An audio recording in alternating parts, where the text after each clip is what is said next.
नमस्कार। सुनो कहानी श्रृंखला के अंतर्गत प्रस्तुत है कहानी आहुति, जिसके लेखक हैं मुंशी प्रेमचंद जी। आनंद ने गद्देदार कुर्सी पर बैठकर सिगार जलाते हुए कहा, आज विशंभर ने कैसी हिमाकत की। इम्तिहान करीब है और आप आज वॉलेंटियर बन बैठे। कहीं पकड़े गए तो इम्तिहान से हाथ धोएंगे। मेरा तो ख्याल है कि वजीफा भी बंद हो जाएगा। सामने दूसरे बेंच पर रूपमणि बैठी एक अखबार पढ़ रही थी। उसकी आंखें अखबार की तरफ थी पर कान आनंद की तरफ लगे हुए थे। बोली, यह तो बुरा हुआ, तुमने समझाया नहीं। आनंद ने मुंह बनाकर कहा, जब कोई अपने को दूसरा गांधी समझने लगे तो उसे समझाना मुश्किल हो जाता है। वह उल्टे मुझे समझाने लगता है। रूपमणि ने अखबार को समेटकर बालों को संभालते हुए कहा, तुमने मुझे भी नहीं बताया, शायद मैं उसे रोक सकती। आनंद ने कुछ चिढ़कर कहा, तो अभी क्या हुआ, अभी तो शायद कांग्रेस ऑफिस में ही हो, जाकर रोक लो। आनंद और विशंभर दोनों ही यूनिवर्सिटी के विद्यार्थी थे। आनंद के हिस्से में लक्ष्मी भी पड़ी थी, सरस्वती भी। विशंभर फूटी तकदीर लेकर आया था। प्रोफेसरों ने दया करके एक छोटा सा वजीफा दे दिया था, बस यही उसकी जीविका थी। रूपमणि भी साल भर पहले उन्हीं के समकक्ष थी, पर इस साल उसने कॉलेज छोड़ दिया था। स्वास्थ्य कुछ बिगड़ गया था। दोनों युवक कभी कभी उससे मिलने आते रहते थे। आनंद आता था उसका हृदय लेने के लिए, विशंभर आता था यूं ही। जी पढ़ने में न लगता या घबराता तो उसके पास आ बैठता था। शायद उससे अपनी विपत्ति कथा कहकर उसका चित्त कुछ शांत हो जाता था। आनंद के सामने कुछ बोलने की उसकी हिम्मत न पड़ती थी। आनंद के पास उसके लिए सहानुभूति का एक शब्द भी न था। वह उसे फटकारता था, जलील करता था और बेवकूफ बनाता था। विशंभर में उससे बहस करने की सामर्थ्य न थी। सूर्य के सामने दीपक की हस्ती ही क्या। आनंद का उस पर मानसिक आधिपत्य था। जीवन में पहली बार उसने इस आधिपत्य को अस्वीकार किया था और उसी की शिकायत लेकर आनंद रूपमणि के पास आया था। महीनों विशंभर ने आनंद के तर्क पर अपने भीतर के आग्रह को ढाला, पर तर्क से परास्त होकर भी उसका हृदय विद्रोह करता रहा। बेशक उसका यह साल खराब हो जाएगा, संभव है छात्र जीवन ही का अंत हो जाए, फिर इस 14-15 वर्षों की मेहनत पर पानी फिर जाएगा, न खुदा ही मिलेगा, न सनम का विसाल ही नसीब होगा। आग में कूदने से क्या फायदा। यूनिवर्सिटी में रहकर भी तो बहुत कुछ देश का काम किया जा सकता है। आनंद महीने में कुछ न कुछ चंदा जमा करा देता है, दूसरे छात्रों से स्वदेशी की प्रतिज्ञा करा ही लेता है। विशंभर को भी आनंद ने यही सलाह दी। इस तर्क ने उसकी बुद्धि को तो जीत लिया, पर उसके मन को न जीत सका। आज जब आनंद कॉलेज गया तो विशंभर ने स्वराज्य भवन की राह ली। आनंद कॉलेज से लौटा तो उसे अपनी मेज पर विशंभर का पत्र मिला। लिखा था, प्रिय आनंद, मैं जानता हूं कि मैं जो कुछ करने जा रहा हूं वह मेरे लिए हितकर नहीं है, पर न जाने कौन सी शक्ति मुझे खींचे लिए जा रही है। मैं जाना नहीं चाहता पर जाता हूं, उसी तरह जैसे आदमी मरना नहीं चाहता पर मरता है, रोना नहीं चाहता पर रोता है।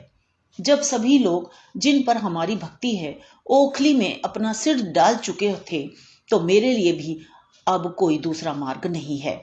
मैं अब और अपनी आत्मा को धोखा नहीं दे सकता। यह इज्जत का सवाल है और इज्जत किसी तरह का समझौता यानी कॉम्प्रोमाइज नहीं कर सकती। तुम्हारा विशंभर। खत पढ़कर आनंद के जी में आया कि विशंभर को समझा कर लौटा लाए, पर उसकी हिमाकत पर गुस्सा आया और उसी तैश में वह रूपमणि के पास जा पहुंचा। अगर रूपमणि उसकी खुशामद करके कहती, जाकर उसे लौटा लाओ, तो शायद वह चला जाता, पर उसका यह कहना कि मैं उसे रोक लेती उसके लिए असह्य था। उसके जवाब में रोष था, रुखाई थी और शायद कुछ हसद भी था। रूपमणि ने गर्व से उसकी ओर देखा और बोली, अच्छी बात है, मैं जाती हूं। एक क्षण के बाद उसने डरते डरते पूछा, तुम क्यों नहीं चलते। फिर वही गलती। अगर रूपमणि उसकी खुशामद करके कहती तो आनंद जरूर उसके साथ चला जाता, पर उसके प्रश्न में पहले ही यह भाव छिपा था कि आनंद जाना नहीं चाहता। अभिमानी आनंद इस तरह नहीं जा सकता। उसने उदासीन भाव से कहा, मेरा जाना व्यर्थ है, तुम्हारी बातों का ज्यादा असर होगा। मेरी मेज पर यह खत छोड़ गया था। जब वह आत्मा और कर्तव्य और आदर्श की बड़ी बड़ी बातें सोच रहा है और अपने को भी कोई ऊंचे दर्जे का आदमी समझ रहा है, तो मेरा उस पर कोई असर न होगा। उसने जेब से पत्र निकालकर रूपमणि के सामने रख दिया। इन शब्दों में जो संकेत और व्यंग्य था, उसने एक क्षण तक रूपमणि को उसकी तरफ देखने न दिया। आनंद की इस निर्दय प्रहार ने उसे आहत सा कर दिया था, पर एक ही क्षण में विद्रोह की एक चिंगारी सी उसके अंदर जा घुसी। उसने स्वच्छंद भाव से पत्र को लेकर पढ़ा सिर्फ आनंद के प्रहार का जवाब देने के लिए। पर पढ़ते पढ़ते उसका चेहरा तेज से कठोर हो गया, गर्दन तन गई, आंखों में उत्सर्ग की लाली आ गई। उसने मेज पर पत्र रखकर कहा, नहीं, अब मेरा जाना भी व्यर्थ है। आनंद ने अपनी विजय पर फूलकर कहा, मैंने तो तुमसे पहले ही कह दिया था, इस वक्त उसके सिर पर भूत सवार है, उस पर किसी के समझाने का असर न होगा। जब साल भर जेल में चक्की पीस लेंगे और वहां से तपेदिक लेकर निकलेंगे या पुलिस के डंडों से सिर और हाथ पांव तोड़वा लेंगे, तो बुद्धि ठिकाने आवेगी। अभी तो जय जयकार और तालियों के स्वप्न देख रहे होंगे। रूपमणि सामने आकाश की ओर देख रही थी। नीले आकाश में एक छाया चित्र सा नजर आ रहा था। दुर्बल, सूखा हुआ नग्न शरीर, घुटनों तक धोती, चिकना सिर, पोपला मुंह, तप, त्याग और सत्य की सजीव मूर्ति। आनंद ने फिर कहा, अगर मुझे मालूम हो कि मेरे रक्त से देश का उद्धार हो जाएगा, तो मैं आज उसे देने को तैयार हूं। लेकिन मेरे जैसे 150 आदमी निकल ही आए तो क्या होगा? प्राण देने के सिवा और तो कोई प्रत्यक्ष फल नहीं दिखता। रूपमणि अब भी वही छाया चित्र देख रही थी। वही छाया मुस्कुरा रही थी, सरल मनोहर मुस्कान जिसने विश्व को जीत लिया है। आनंद फिर बोला, जिन महाशयों को परीक्षा का भूत सताया करता है, उन्हें देश का उद्धार करने की सूझती है। पूछिए, आप अपना उद्धार तो कर ही नहीं सकते, देश का क्या उद्धार कीजिएगा? इधर फेल होने से उधर के डंडे फिर भी हल्के हैं। रूपमणि की आंखें आकाश की ओर थीं। छाया चित्र कठोर हो गया था। आनंद ने जैसे चौंक कर कहा, हाँ, आज बड़ी मजेदार फिल्म है, चलती हो? पहले शो में लौट आए। रूपमणि ने जैसे आकाश से नीचे उतर कर कहा, नहीं, मेरा जी नहीं चाहता। आनंद ने धीरे से उसका हाथ पकड़कर कहा, तबीयत तो अच्छी है? रूपमणि ने हाथ छुड़ाने की चेष्टा न की। बोली, हाँ, तबीयत में हुआ क्या है? तो चलती क्यों नहीं? आज जी नहीं चाहता। तो फिर मैं भी न जाऊंगा। बहुत ही उत्तम, टिकट के रुपए कांग्रेस को दे दो। यह तो टेढ़ी शर्त है, लेकिन मंजूर। कल रसीद मुझे दिखा देना। तुम्हें मुझ पर इतना विश्वास नहीं? आनंद हॉस्टल चला। जरा देर बाद रूपमणि स्वराज्य भवन की ओर चली। रूपमणि स्वराज्य भवन पहुंची तो स्वयं सेवकों का एक दल विलायती कपड़े के गोदामों को पिकेट करने जा रहा था। विशंभर दल में न था। दूसरा दल शराब की दुकानों पर जाने को तैयार खड़ा था। विशंभर इसमें भी न था। रूपमणि ने मंत्री के पास जाकर कहा, आप बता सकते हैं विशंभरनाथ कहाँ हैं?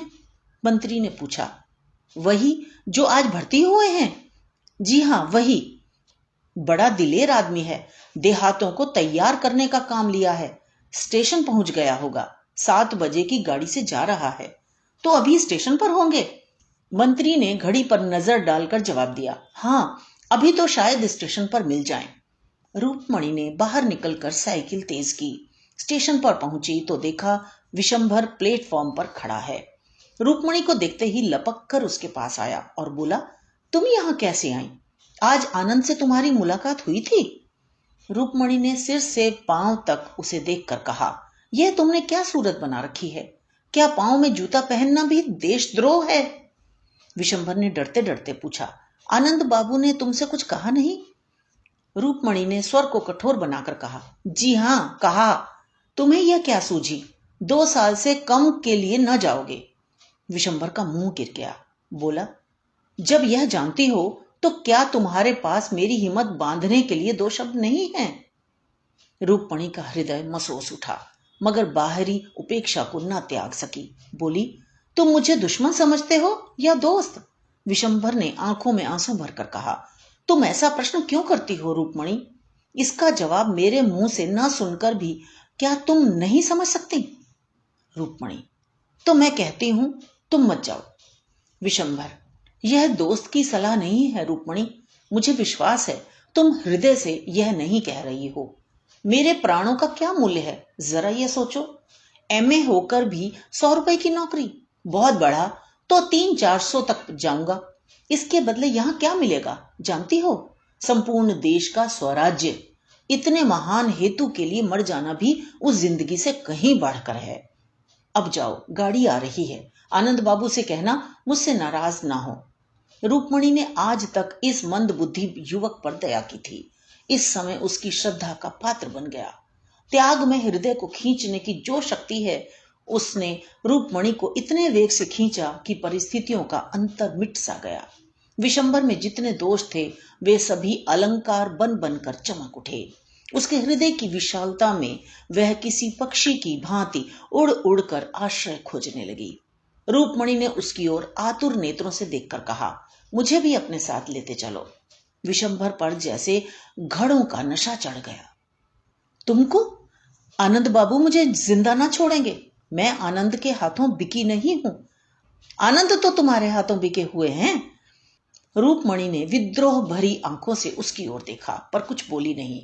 परिस्थितियां उसे इस समय बाधाओं सी मालूम हो रही थी। वह भी विशंभर की भांति स्वच्छंद क्यों न हुई? संपन्न माँ बाप की अकेली लड़की, भोग विलास में पली हुई, इस समय अपने को कैदी समझ रही थी। उसकी आत्मा उन बंधनों को तोड़ डालने के लिए जोर लगाने लगी। गाड़ी आ गई, मुसाफिर चढ़ने उतरने लगे। रूपमणि ने सजल नेत्रों से कहा, तुम मुझे नहीं ले चलोगे? विशंभर ने दृढ़ता से कहा, नहीं। क्यों? मैं इसका जवाब नहीं देना चाहता। क्या तुम समझते हो मैं इतनी विलासासक्त हूं कि मैं देहात में नहीं रह सकती? विशंभर लज्जित हो गया। यह भी एक कारण था, पर उसने इनकार किया, नहीं, यह बात नहीं। फिर क्या बात है? क्या यह भय है पिताजी मुझे त्याग देंगे? अगर यह भय हो तो क्या यह विचार करने योग्य नहीं? मैं उनकी तृण बराबर परवाह नहीं करती। विशंभर ने देखा रूपमणि के चांद से मुख पर गर्वमय संकल्प का आभास था। वह उस संकल्प के सामने जैसे कांप उठा। बोला, मेरी यह याचना स्वीकार करो रूपमणि, मैं तुमसे विनती करता हूं। रूपमणि सोचती रही। विशंभर ने फिर कहा, मेरी खातिर तुम्हें यह विचार छोड़ना पड़ेगा। रूपमणि ने सिर झुकाकर कहा, अगर तुम्हारा यह आदेश है तो मैं मानूंगी। विशंभर, तुम दिल से समझते हो मैं क्षणिक आवेश में आकर इस समय अपने भविष्य को गारत करने जा रही हूं।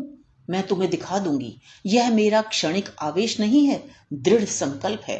जाओ, मगर मेरी इतनी बात मानना कि कानून के पंजे में उसी वक्त आना जब आत्माभिमान या सिद्धांत पर चोट लगती हो। मैं ईश्वर से तुम्हारे लिए प्रार्थना करती रहूंगी। गाड़ी ने सीटी दी। विशंभर अंदर जा बैठा। गाड़ी चली। रूपमणि मानो विश्व की संपत्ति अंचल में लिए खड़ी रही। रूपमणि के पास विशंभर का एक पुराना रद्दी सा फोटो अलमारी के कोने में पड़ा हुआ था।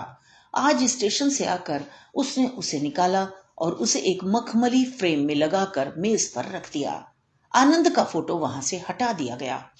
विशंभर ने छुट्टियों में उसे 2-4 पत्र लिखे थे। रूपमणि ने उन्हें पढ़कर एक किनारे डाल दिए थे। आज उसने उन पत्रों को निकाला और उन्हें दोबारा पढ़ा।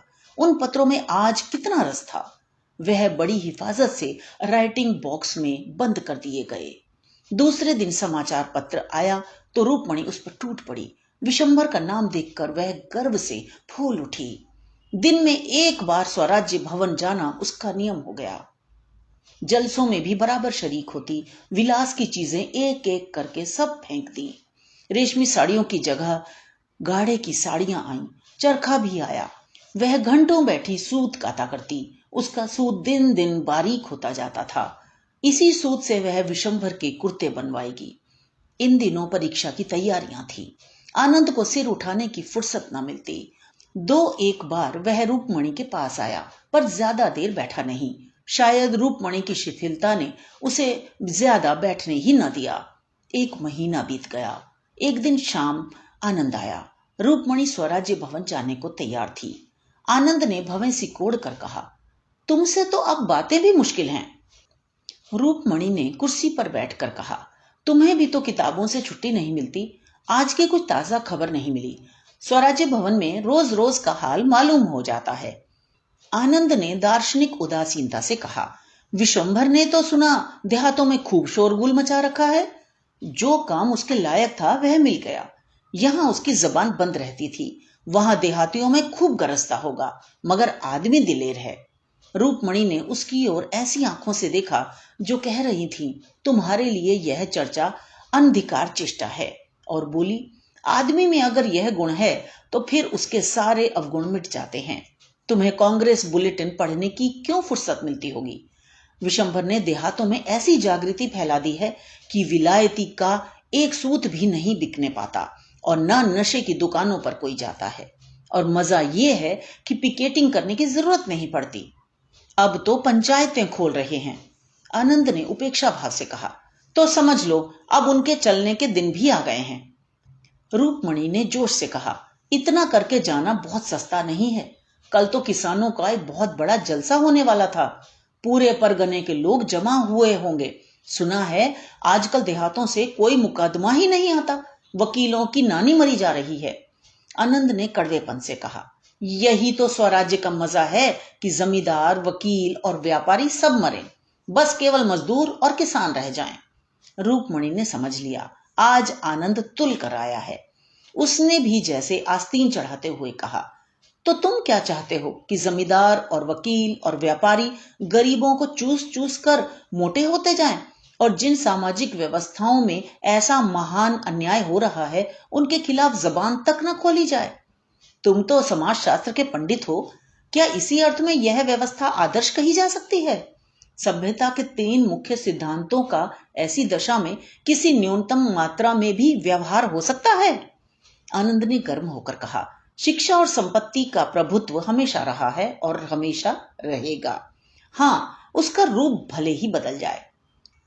रूपमणि ने आवेश से कहा, अगर स्वराज्य आने पर भी संपत्ति का यही प्रभुत्व रहे और पढ़ा लिखा समाज यूं ही स्वार्थांध बना रहे, तो मैं कहूंगी ऐसे स्वराज्य का ना आना ही अच्छा।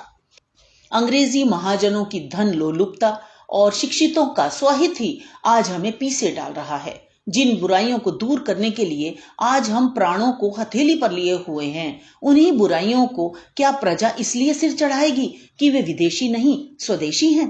कम से कम मेरे लिए तो स्वराज्य का यह अर्थ नहीं है कि जॉन की जगह गोविंद बैठ जाएं। मैं समाज की ऐसी व्यवस्था देखना चाहती हूँ जहां कम से कम विषमता को आश्रय न मिल सके। आनंद, यह तुम्हारी निज की कल्पना होगी। रूपमणि, तुमने अभी इस आंदोलन का साहित्य पढ़ा ही नहीं। आनंद, न पढ़ा है न पढ़ना चाहता हूं। रूपमणि, इससे राष्ट्र की कोई बड़ी हानि न होगी। आनंद, तुम तो जैसे वह रही ही नहीं, बिल्कुल काया पलट हो गई। सहसा डाकिये ने कांग्रेस बुलेटिन लाकर मेज पर रख दिया। रूपमणि ने अधीर होकर उसे खोला। पहले शीर्षक पर नजर पड़ते ही उसकी आंखों में जैसे नशा छा गया। अज्ञात रूप से गर्दन तन गई और चेहरा एक अलौकिक तेज से दमक उठा। उसने आवेश में खड़ी होकर कहा, विशंभर पकड़ लिए गए और 2 साल की सजा हो गई। आनंद ने विरक्त मन से पूछा, किस मामले में सजा हुई? रूपमणि ने विशंभर के फोटो को अभिमान की आंखों से देखकर कहा, रानीगंज में किसानों की विराट सभा थी, वहीं पकड़ा है। आनंद, मैंने तो पहले ही कहा था 2 साल के लिए जाएंगे, जिंदगी खराब कर डाली। रूपमणि ने फटकार बताई, क्या डिग्री ले लेने से ही आदमी का जीवन सफल हो जाता है? सारा ज्ञान, सारा अनुभव पुस्तकों ही में भरा हुआ है। मैं समझती हूं संसार और मानवीय चरित्र का जितना अनुभव विशंभर को 2 सालों में हो जाएगा, उतना दर्शन और कानून की पोथियों से तुम्हें 200 वर्षों में भी न होगा। अगर शिक्षा का उद्देश्य चरित्र बल मानो तो राष्ट्र संग्राम में मनोबल के जितने साधन हैं, पेट के संग्राम में कभी हो ही नहीं सकते। तुम यह कह सकते हो कि हमारे लिए पेट की चिंता ही बहुत है, हमसे और कुछ हो ही नहीं सकता। हम में न उतना साहस है, न बल है, न धैर्य है, न संगठन, तो मैं मान जाऊंगी। लेकिन जाति हित के लिए प्राण देने वालों को बेवकूफ बनाना मुझसे नहीं सहा जा सकता। विशंभर के इशारे पर आज लाखों आदमी सीना खोल कर खड़े हो जाएंगे। तुम में है जनता के सामने खड़े होने का हौसला? जिन लोगों ने तुम्हें पैरों के नीचे कुचल रखा है, जो तुम्हें कुत्तों से भी नीचे समझते हैं, उन्हीं की गुलामी करने के लिए तुम डिग्रियों पर जान दे रहे हो। तुम इसे अपने लिए गौरव की बात समझो, मैं नहीं समझती। आनंद तिलमिला उठा, बोला, तुम तो पक्की क्रांतिकारिणी हो गई इस वक्त। रूपमणि ने उसी आवेश में कहा, अगर सच्ची खरी बातों में तुम्हें क्रांति की गंध मिले तो मेरा दोष नहीं। आज विशंभर को बधाई देने के लिए जलसा जरूर होगा, क्या तुम उसमें जाओगी? रूपमणि ने उग्र भाव से कहा, जरूर जाऊंगी, बोलूंगी भी, और कल रानीगंज भी चली जाऊंगी। विशंभर ने जो दीपक जलाया है वह मेरे जीते जी बुझने न पाएगा। आनंद ने डूबते हुए आदमी की तरह तिनके का सहारा लिया। अपनी अम्मा और दादा से पूछ लिया है? पूछ लूंगी, और वह तुम्हें अनुमति दे देंगे। सिद्धांत के विषय में अपनी आत्मा का आदेश सर्वोपरि होता है। अच्छा, यह नई बात मालूम हुई। यह कहता हुआ आनंद उठ खड़ा हुआ और बिना हाथ मिलाए कमरे से बाहर निकल गया। उसके पैर इस तरह लड़खड़ा रहे थे कि अब गिरा, अब गिरा। तो ये तो थी कहानी। मुझे आशा है आपको अवश्य ही पसंद आई होगी। तो मिलते हैं अगली कहानी में। धन्यवाद।